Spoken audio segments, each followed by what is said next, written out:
for the highlight of this evening, the presentation, Poverty Amidst Plenty. I'd like to have Bess Langone come up, and she's going to introduce the topic to you all, and also talk a little bit about the background and results of the research, and introduce Dr. Brown. We hope to have at the end, sometime also for a Q&A session that Judy and Maureen have tried to organize, because I had the privilege of previewing the presentation, and it's really good, and Anne is a great speaker, and she has a wonderful accent, and you're going to enjoy listening to her.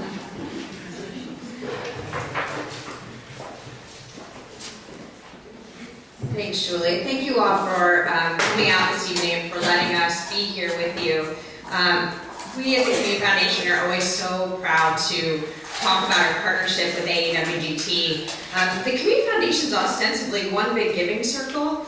We currently manage over $3 million in assets and have 60 different funds, of which the giving circle is one of. And the whole idea is to harness the power of our collective resources to address our greatest challenges and our greatest opportunities. And that's what you all are doing every time you get together. And that's really also the mission of the Community Foundation. So you all really embody our work. And we're so proud of our relationship with you, and thank you for all the wonderful work that you do. The grant making that the Community Foundation does truly reaches all parts of our county. We spread our energy where the need is greatest. But in order to identify where the need is, we feel like we need to do a very extensive in-depth report every 2 years of the county. That helps us do a few things. It helps us track the key measures, it helps us look at trends, and helps us look at changing needs here in the community. And since 2008, or since 2010, when we last did this report, things have changed dramatically. One of the things that changed is we actually had really good census data, which is always helpful when you're doing this kind of research. And so there are changes from last year. I'm not going to go too much into depth, or from 2 years ago into that. Pam touches on that a little bit. But what I want to say about this report is it's not just a bunch of data. It's really supposed to be a call to action. But by being here tonight and by being part of Anne Arundel Women Giving Together, you all are taking action. And so our hope is that this report will help inform your grant making, help inform some of the education opportunities that you provide yourselves, and some of the work that you do within the giving circle and outside of it. We're so pleased, as I said, to be here tonight to present this report, and thank you all for being here. As Julie said, our speaker tonight is really just not only a fabulous speaker, but she's really one of our community's gems. I've had the opportunity to work with Pam on many, many occasions. She is the chief researcher who put together this report, which is first and foremost the reason that she's here tonight is that we as a Community Foundation contracted with Pam and her team to put this report together. But the reason she is able to really communicate to you what this data set means is because she's working in the trenches every day with low-income families. The Partnership of Children and Families has become the go-to place for families in need in this community. And under Pam's leadership, they've actually put together systems of care, which I think you all have heard about. But it's a comprehensive system that any family in need in Anne Arundel County can fit into. And you call the partnership, you contact them, and they are hooking families up every day with the services that they need. And Pam will infuse this report with some real day-to-day stories, and will bring this to life because of the hard work that she's doing. I promised Pam I wouldn't go through any of her CV. You have to promise me that she's overly qualified to have done this report and to be here with us tonight. She, as I said, is a true community partner, a true community leader. She's innovative. We absolutely love working with her, and want to invite her up to the podium tonight to enlighten you on our recent report, Poverty Amidst Plenty, Surviving the Economic Downturn. Pam.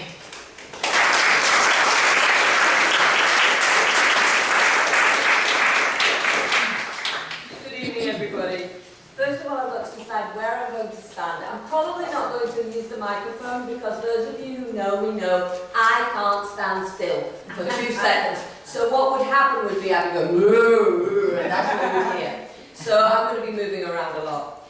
So first of all, let me say to the Community Foundation, thank you for continuing to sponsor this report. It is so very important, not just for all us grant makers who actually fund organisations, but because we are all people who live here.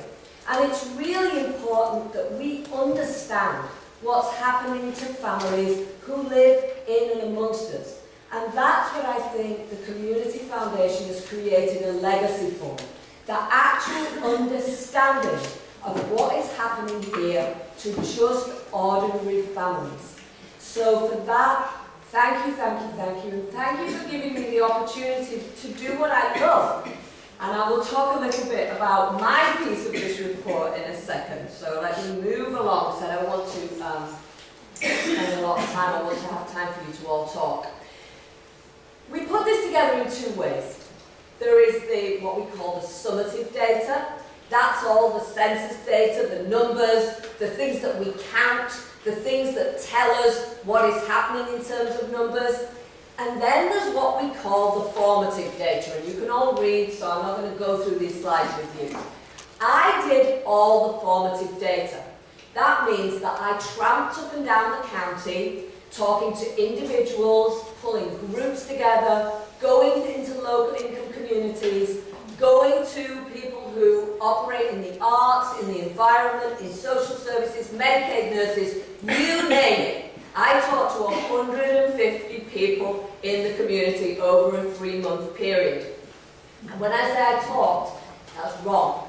What I did was listen. I'd throw a couple of questions out, and then I would just let groups and individuals talk. And my goodness, did they talk.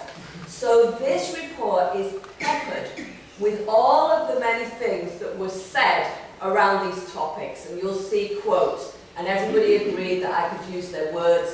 They're all anonymous. Some of you who actually took part in those focus groups, you might actually recognise some of the things you said.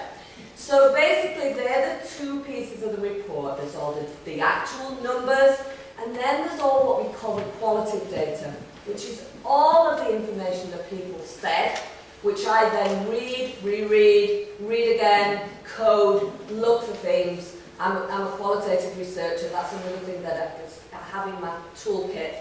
And so then I put all that together and try to make sense of what's really happening. So that's how we put all this together.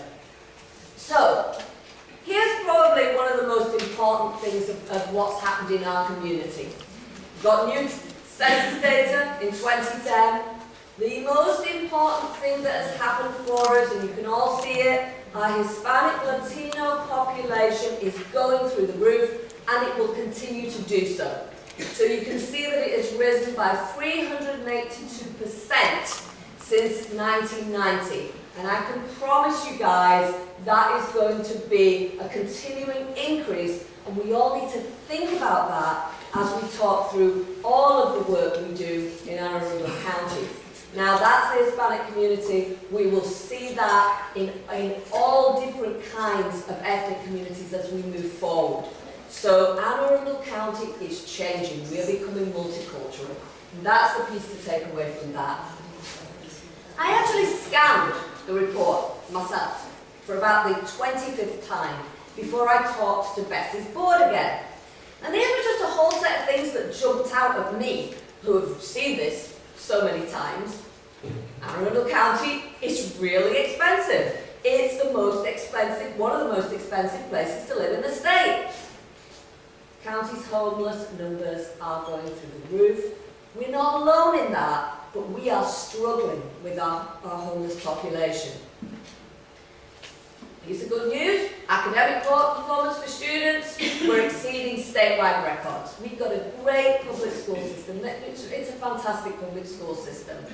However, it's all good news, bad news here. Mental health services for children are sorely lacking, and I can tell you, and I will tell you, the need for them is rising. So we have a double whammy here. We have too much need and not enough services. Steady growth in drug abuse. among adolescents, seeing more prescription drug abuse. They're getting into cabinets, they're getting into parents' cabinets, and then they're selling prescription drugs to one another. That's happening all over the nation. It's certainly happening here in the county. Alcohol's another big issue for our teens. We've got community norm in Anne Arundel County, and our norm is that actually alcohol is probably okay.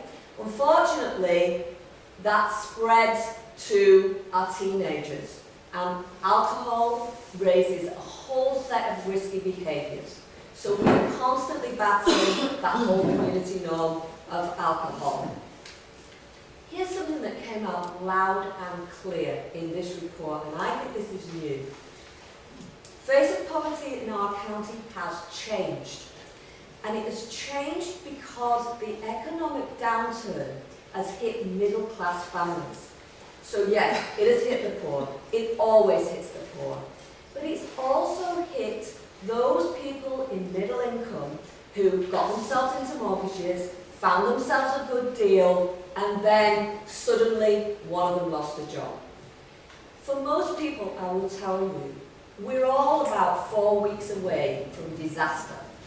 And so what happened is, as more and more people hit disaster, one person lost, one member of the family lost a job, and then another member of the family lost a job, and then the mortgage went underwater. Suddenly, we have people calling our office who had never in their lives thought that they would have to call someone like us.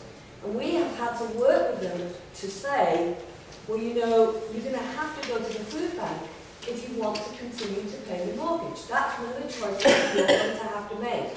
You're going to have to call Julie over at Community Action if you want help with your utility bill, because you're trying to keep your house. So ordinary families have lined up in the food bank line and have had to make all sorts of choices that they never ever thought they would make. And that's real, it's happening, and it continues to happen. And it happens for us on a daily basis, and I know, Julie, you and I have talked about that. So that's an issue that we're all dealing with.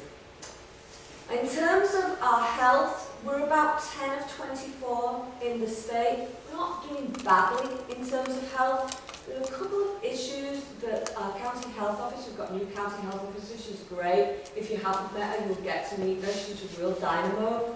2 real areas of concern. Childhood obesity, really on the rise. Adult obesity is too. But we really feel like if we can get to the kids, we've got a chance. And then something we call co-occurring disorders. These are disorders where mental health and substance abuse go together.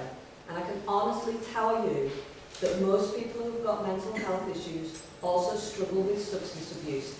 We call it self-medicating, okay? It's a way for people to manage their own mental health issues. So we're constantly trying to deal with issues like that. So they're just some of the overviews of what's happening.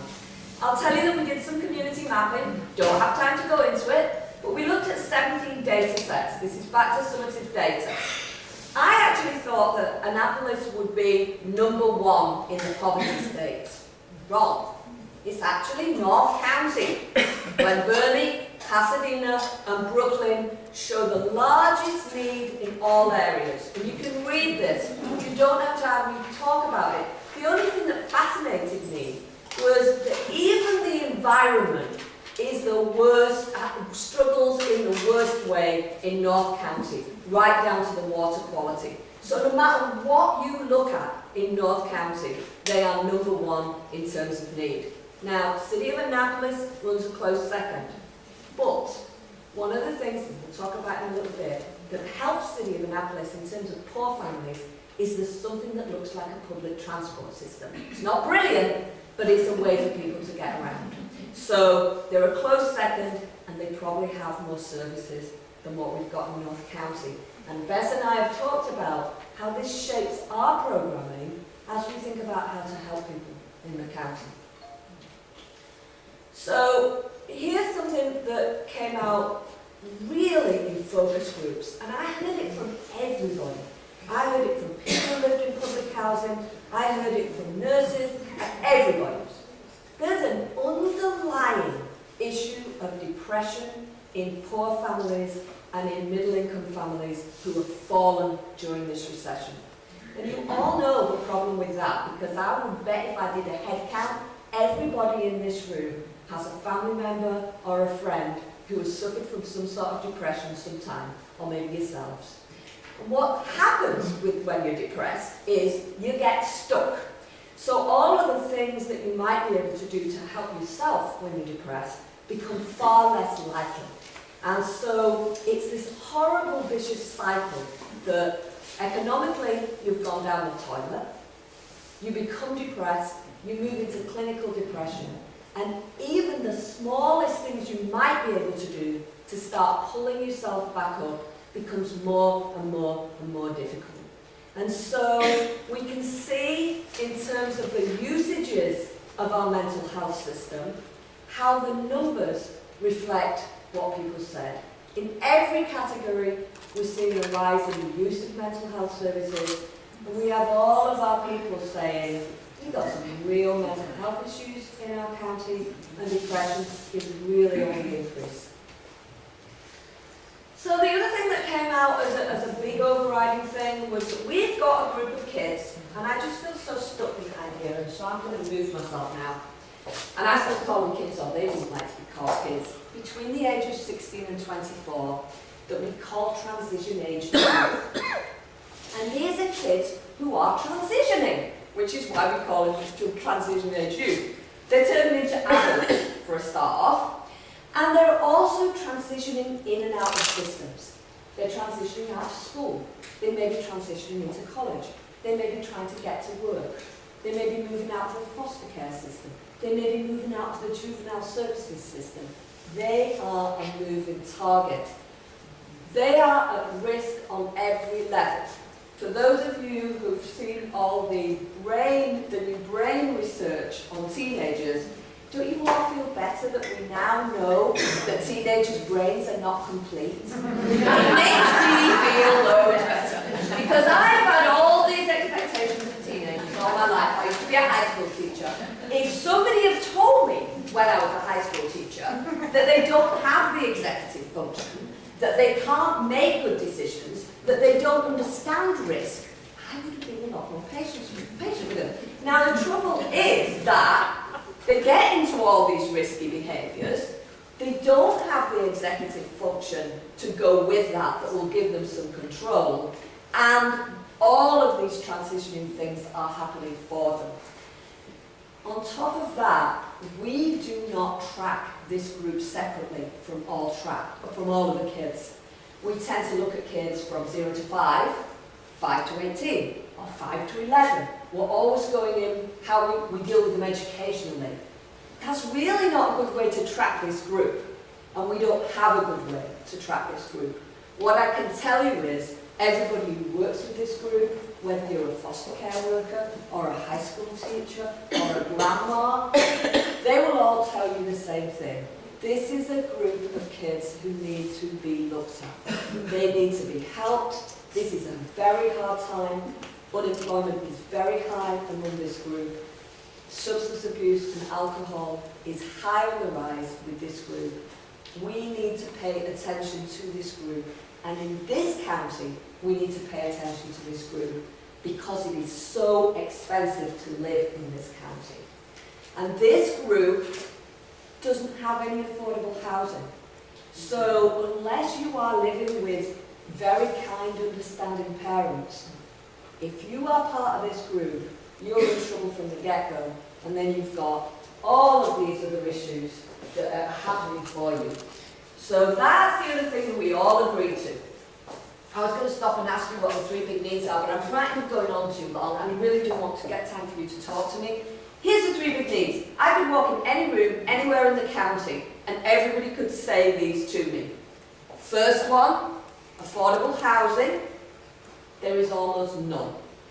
Second one, affordable quality childcare, going down. Third one, transportation. Now when you think, guys, that the majority of people in poverty are single women in single parent households, and we look at affordable quality childcare as one of the 3 big needs, you know that we're in trouble. And this impacts everything, and I think what I want to stress to you is the interrelationship of these 2 things. If you are a single mum and you want to go out to work and you want to keep your family together and whole, first of all, you've got to figure out how to get there. But before you even figure out how to get there, you've got to figure out what to do with your 2-year-old, your 3-year-old, and your 4-year-old, who may not be in kindergarten and who needs some sort of care. And if you haven't got a stable roof over your head, these 2 become pretty irrelevant anyway. So these 3 things constantly wear on our single parents and make it very, very difficult for them to lift themselves up and lift themselves out of poverty. They end up often making the choice not to work, because working is almost impossible, costs them more money. It is so very, very, very difficult to do. I'm not going to go all through the data. You'll read it in the report. But somehow as a community, and we talked about this both in small groups and with the Community Foundation Board, we have to grapple with these issues because we are expecting families to manage when none of these things are available to them. Once you get out of Annapolis, there is no transportation really that will be helpful to you. There just isn't. Now, having said that, there are pockets of transportation. We have Medicaid transportation. We have the Department of Aging who does some transportation. So there is some. But in terms of being able to get back to work or take your kid to a specialist appointment, if you have not got a car running, you're in trouble. You are in trouble. And one of the things that somebody in public housing said to me, and here's the quote, "Only people with cars can get jobs in this county." Now that's an issue, guys. If you need a car because you can't, you're absolutely can't. You can't get a job because you haven't got a car, and you can't get a car because you haven't got a job. So what we've created is a complete catch-22 for families. Now, we also know that our small funds and our bits of programming are not going to solve these 3 issues. They are huge issues.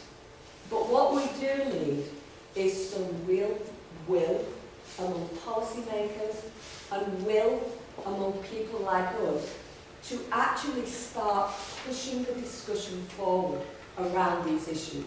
Because without that, our families are going to stay trapped in poverty. And the problem with that is not just that our families stay trapped in poverty.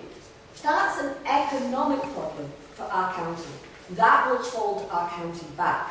So my concern is poor families and what will happen to them. But all of our concern is how to make this county as wealthy and wise and healthy as we possibly can. And unless we start grappling really seriously with some of these issues, that is going to be very, very difficult to do. So, moving on, here's an example of the transportation challenges. Here's a map from the report. It just, talk about pictures worth 1,000 words. You can see all of the lack of transportation routes in that map. This is a quote from someone we know who served on my board. She happens to be a foster mother of special needs children, and she also has a job. She does not have a car. She spends her life trying to get one of her kids to appointments. She told me this story about trying to get to Kennedy Krieger and all of the machinations she had to do to get to Kennedy Krieger, including having to first of all figure out how to get down to Annapolis and on, and I don't need to read it. The issue is, for families who have children with special needs, they're doing this not once a year, but they're trying to figure out how to do it once a week, twice a week, and it sucks up every piece of time they have. And so then trying to have a job or trying to have anything that looks like a normal life is virtually impossible. There are hundreds of examples of why this is such a huge issue for the population that we're all trying to help. Let's move quickly through some of the stuff that we figured out from the data. One of the issues in Anne Arundel County, as we continue to say, is how expensive it is to live here. There was a new report that came out that talked about something called the self-sufficiency standard. They worked out throughout the nation, throughout the state, how much you actually need to be self-sufficient in any place. Well, here is our numbers. You need to earn $16.54 for one adult. That's what you need to earn, $16.54 an hour. So I teach a community college class just for fun. And I teach something called student success. This is the first thing I tell them. You've got to know this. You have got to be able to earn almost $17 an hour in Anne Arundel County to live on your own, unless your plan happens to be to live with your parents for the rest of your life. How are you going to do it? And it's always a very interesting discussion, how are you going to earn $17 an hour? It gets worse when you start looking at it in yearly figures. So for one preschooler and an adult, you need $58,000 a year. That's a lot, that's a good wage in this county. That is not something that many people are earning. And so we see that almost 27,000 people in our county are below that. Just right there. 27,000 people cannot make it to self-sufficiency. And then, if we look further, we see that on top of the fact that we've got such a high level of self-sufficiency, we've also got this rising level of poor people who have not risen up in the last 2 years, but have dropped down. And we see that specifically in the use of food stamps that have more than doubled. Now, I say more than doubled. If you really look at the numbers, you can say it's almost tripled. So it is a very, very serious issue for us that we have this very high level, and then we have a growing level of people who are falling further and further down. Here's another quote from the report. So, here's some average employment in Anne Arundel County, and you can see we're actually not doing that bad in comparison with a lot of other places. It's not absolutely desperate, we're better than Maryland, we're better than other places. But if you start disaggregating that data, if you start taking that data apart, young people are much higher in terms of unemployment. Single mothers, much higher in terms of unemployment. So although we don't look bad, if you start looking at the population in the most need, they are also the most likely to be employed. Here's another figure on what we call food insecurity. This is a new term that has come into our language, and I'm sure it's because more people are hungry. Food insecurity has replaced the word hunger when we professionals talk about people being hungry. It worries me because it almost takes away what hunger means. Being hungry is really a very emotive thing to talk about. Saying food insecurity, I think, takes that emotional piece away from it. And it's not good, because we all need to understand that we're dealing with people who are hungry. I can't tell you how many people that we deal with in my office on a daily basis who choose to feed their kids, and they go to bed hungry at night in our county. So here we see our food stamp household rising. Health, well, again, we talked about this a little, and I'm not going to talk a lot about health, and the reason I'm not going to do that is because the health department are doing a really fantastic needs assessment that's going to tell us more about health in our county than we ever could have possibly imagined. But again, you can see that the big issue for us is mental health and all of the pieces that go along with that. Because when we have a lot of poor mental health in the county, then we have absences from work, we have families who can't cope with their kids, and I could go on and on and on. So we can see, for instance, that in terms of average number of poor mental health days, we are exceeding not just the state average, but the national average for mental health, for who have taken mental health days. The other issue about health is that we still have an issue of access to health for the poor. So there are a whole set of people who are either the working poor or the poor who either qualify for Medicaid and don't know they qualify for Medicaid, and that is a whole load of people, are too proud to use Medicaid, is another group of people. And then people who just tip over where any access to healthcare is. And we do a good job with a whole set of programs, and this state is very advanced in that we have something called MCHIP, which is for families, specifically for families, that raises the threshold for where you can be and still get healthcare.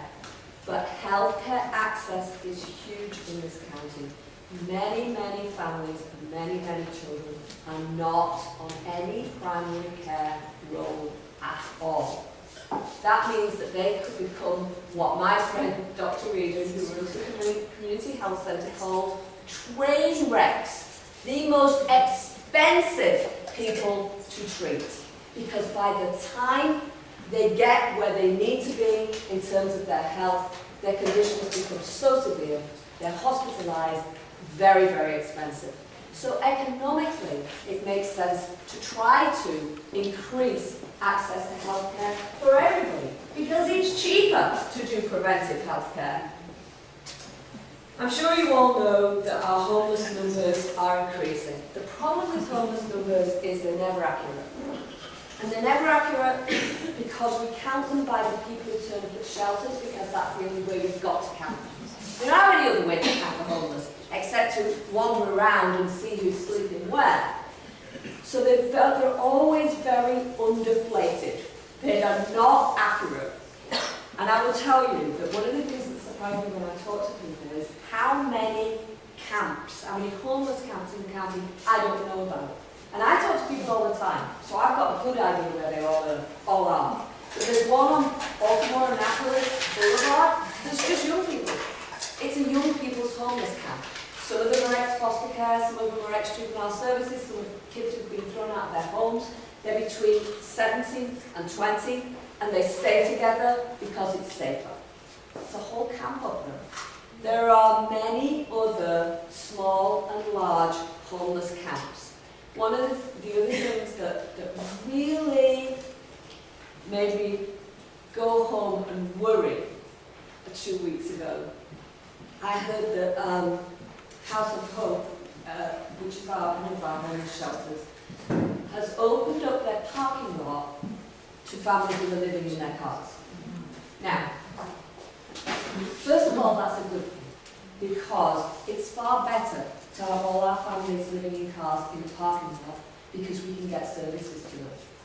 But do we want to live in a place where we have to open up parking lots for families who are living in cars? And I need to emphasise the word families, because they have children who have to get up from that car and go to school. You cannot, under any circumstances, expect that a child who slept in the car all night is going to do well in school. It's just not going to happen. It's not rocket science. It's not going to happen. So that increase is very serious for us. And it's interesting because the school system count homelessness completely different to how I would count homelessness. Because they say a child is homeless if that child does not have a permanent place to stay. That child's homeless. Many of our children are moving. They're sleeping on Auntie Jane's sofa on Wednesday. They're sleeping on their friend's sofa on Thursday. At the weekend, another friend of their mum's agreed to take them over the weekend. This is a reality. It's a reality for many of our children. 1,000 children a night. That's what Dr. Maxwell would say if he was here talking to you. You've got 1,000 children a night with no permanent place to sleep. And then you wonder why they're struggling in school, they're naughty in school, they're leaving school, and all of the other pieces that go with it. It's a huge issue for us, it's a growing issue for us, we are struggling, we don't have any good answers for that one. So, I'm going to quickly move on to youth development and education. There's some good news here. We've got great readiness numbers. What we mean by readiness is children ready to start school. We want our kids to be ready to start school. We want them to be eager and enthusiastic and have some skills in place. When they get there, the teachers measure them to see how ready they are.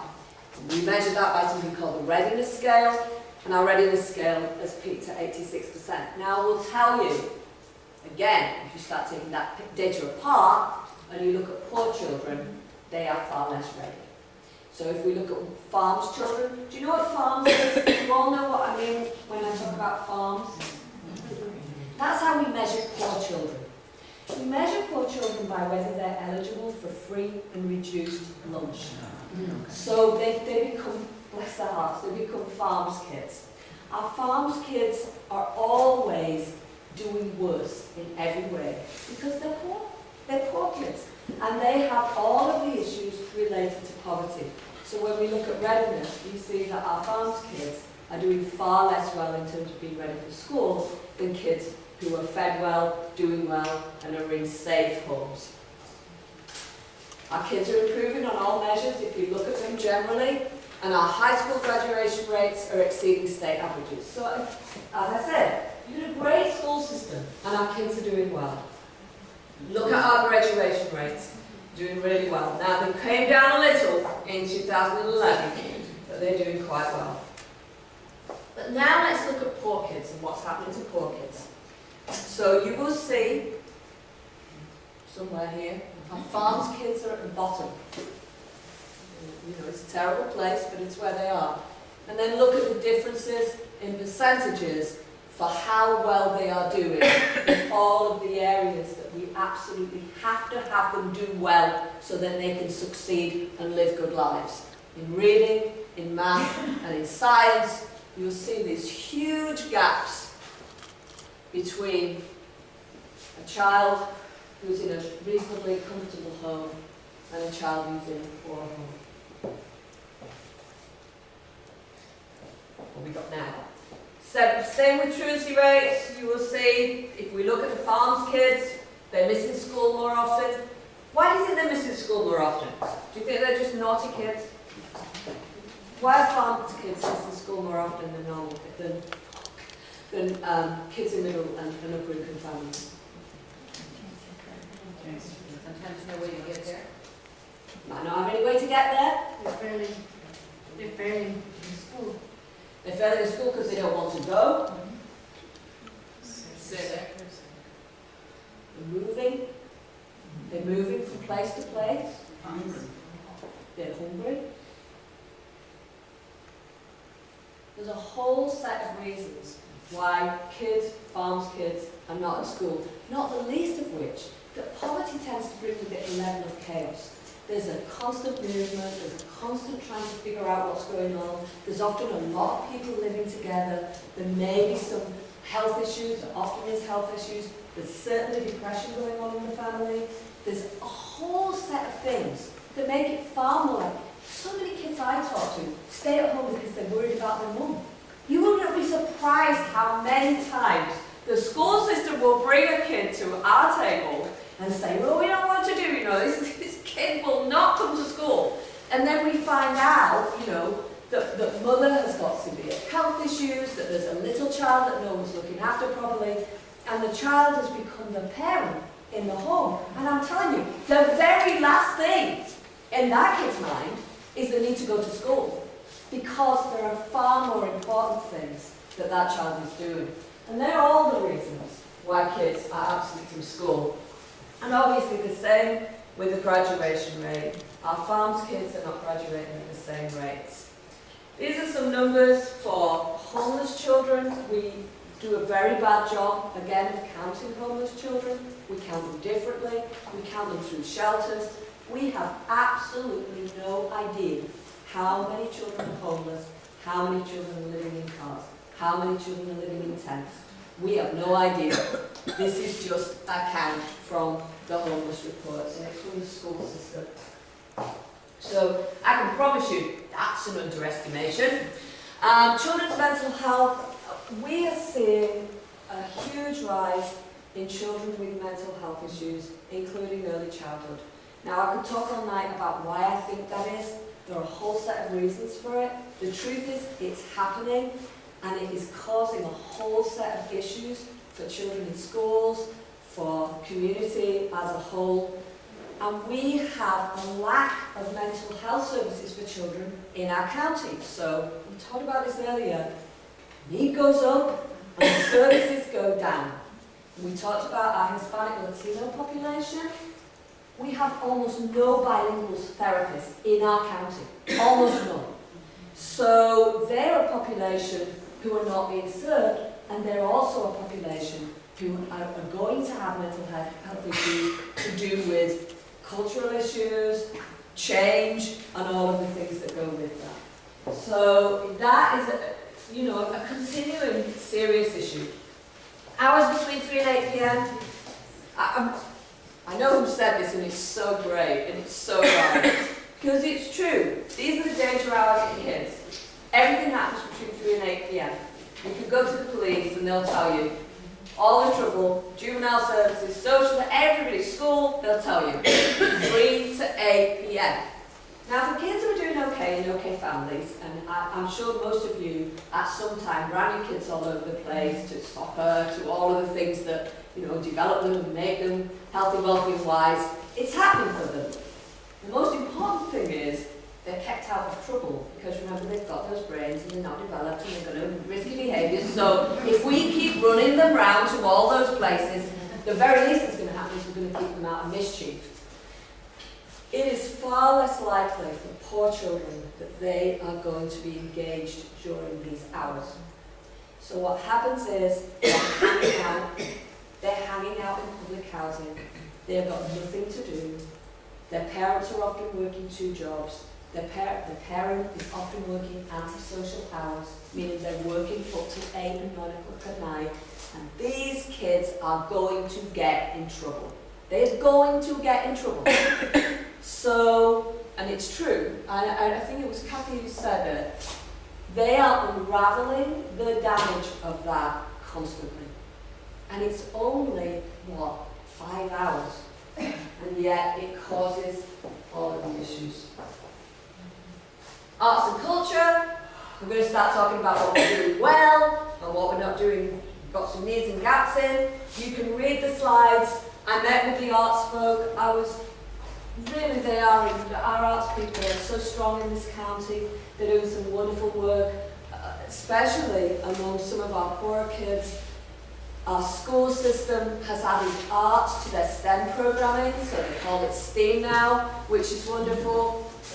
We've got lots of new partnerships. There's real recognition now, I think, that arts are really important for children in terms of developing other pieces of their brain. And Dr. Maxwell is a great proponent of arts programming. We've got lots of needs and gaps there. We need more stuff for elementary kids. Oh, guess what? We need transportation to the arts programs for poor kids. And if we're not going to do that, then we need to figure out a way to deliver arts inside poor communities, so that the kids in poor communities get an equal opportunity. If they can't get out, let them go in. And then here's all our facilities and resources. Some of these people took part in focus groups. They were great. They told me just incredible stuff about some of the wonderful things that are happening inside the arts in our community. Youth development. We're doing some great things in terms of youth development. We actually have a marvellous philanthropic movement in the county. You yourselves as Women Giving. It's fantastic that you do so much in terms of youth development. We have a really vibrant community foundation. We have grants from city and county. So we've got lots of stuff, that's helping. Top tier kids are doing really well. Lots of opportunities for gifted children. And we have created a system of care, and if we've got time, we can talk about that in question and answers. Here are all the things that we're missing. We talked about quality childcare, parenting programs. So many parents did not have parents who knew who knew how to parent. So we're now down into third and fourth generation of young parents who weren't parenting very well, who were parenting. And somehow we got to figure out how to stop that, how to get in there and make change for the next generation. We've got a massive achievement gap for poor kids that we really need to start talking about in a different way. We've got a much higher dropout rate in low-income communities. All of these things are needs and gaps. You know, this is true. They say that all it takes for a kid to be okay is one caring adult that's consistent in their lives. And it doesn't have to be your mum or your dad or your best, or your auntie. Just one caring adult, that's what they need. So when you hear people talk about mentoring programs, I think it's because they are proven to work more than any other single thing in terms of helping children turn their lives around and have a different attitude. One of the things that did come out a lot was that our kids are not very financially literate. In fact, our community is not particularly financially literate, but our kids are not getting this piece. So we need to talk as a school system and as programmers about how we talk about financial literacy and how we start creating programming to help our young people. In terms of economic opportunity, we're doing some great stuff. We've got a great job corps at the community college. We've got some green jobs programs going that are really neat, that help young low-income people to work in green industries. We've got a new one-stop centre in Arnold that's done by workforce development. We've got a great wages program. But here's all of the things that we're missing. I'm telling you, at school our kids are not getting career planning in a way that makes sense to them. And I know that because I talk to them. I talk to my kids in my community college class, and they just don't know where they're going. They know that they needed to go to college. Somebody got that in their head. You need to go to college. So they just sort of go to college. But if I say, well, and what are you going to do? It's like, well, I'm here and I'm doing college. So we really need to spend time talking about how to make that real in terms of their future, and we're all not doing a very good job of that. One of the other things that's happened with the economic downturn is that low-income jobs, more and more, are going to graduate kids with degrees because there's a lack of jobs. So they're taking any job to get up on the ladder. So kids who just graduated high school or didn't graduate high school are finding there are far fewer of those low-income jobs to even go for. And that's a problem for us. Our kids are not doing well in interviews. If those of you who've spent any time with young people recently, they're doing far too much of this and far too little of this. Social skills are so important because we're social beings and because relationships are probably the most important thing of all things that any of us can learn. So somewhere or other, in all of our testing, in all of our STEAM, and all of our stuff we're doing for kids, we need to start talking about soft skills. And that means the ability to communicate, the ability to sell yourself, the ability to go into a room and present. They are not getting that. And somehow we've got to start making sure they get that. And in terms of economic opportunity, obviously, we keep coming back to the same things, but transportation and our growing homeless population are right up there. Health and wellness, great partnerships. One of the things that came out loud and clear, I'm telling you, we are a collaborative bunch. I mean, you can hold your breath when someone's formed another partnership. So that's the good news. We work well together, we play in the sand well together, we like one another, and we work hard. We are seeing some increased eligibility. We have a fabulous community health centre on Forest Drive, which is sponsored by Anne Arundel Medical Centre and is run by one of the, if you wanted the best doctor on the planet to be working for poor people, those of you who know Dr. Scott Egan, what a treasure we have. We have an absolute treasure. He's now running actually 3 different facilities for the community health centre. He's a wonderful man. they're doing great work. It's not enough. We have Healthy Start and Head Start programs. We have something called the REACH program, which comes out of the Health Department. We don't have a lot of money for it, but it funds those families who are in the gap between these eligibility and their income. It's called REACH, and it works. We use it a lot in our office. We're always referring families to REACH. And then in terms of needs and gaps, you've got rising obesity. You don't need to go through them. You'll read them in the report. There are lots of needs and gaps in terms of health and wellness. The environment, very quickly, you know, we're doing some things well, some things not so well. What we need in the environment is one body that brings all the groups together and sort of coordinates more, because there's all these fantastic things happening, but they tend to be happening in pockets. And our esteemed riverkeeper talked to me a lot about the need for that one group, that champion, who could really pull all those pieces together. Doesn't mean to say that we're not doing a whole load of fabulous things. We absolutely are. And that is the whistle-stop tour of Anne Arundel County in 2012. Obviously, it sounds overwhelming. When I look at this data, I think, how do you fix that? How do you fix that? And the truth is, we can't fix it all, but what we can do is talk and work together in a multitude of ways to help families to be the best that they can be.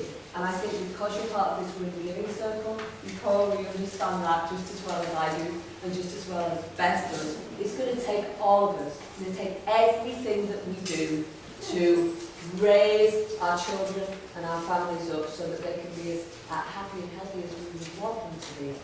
So having said that, I'm going to throw it open for questions. I hope somebody asks me about systems of care so that I can talk about some of the work I do with families on a daily basis. Yes?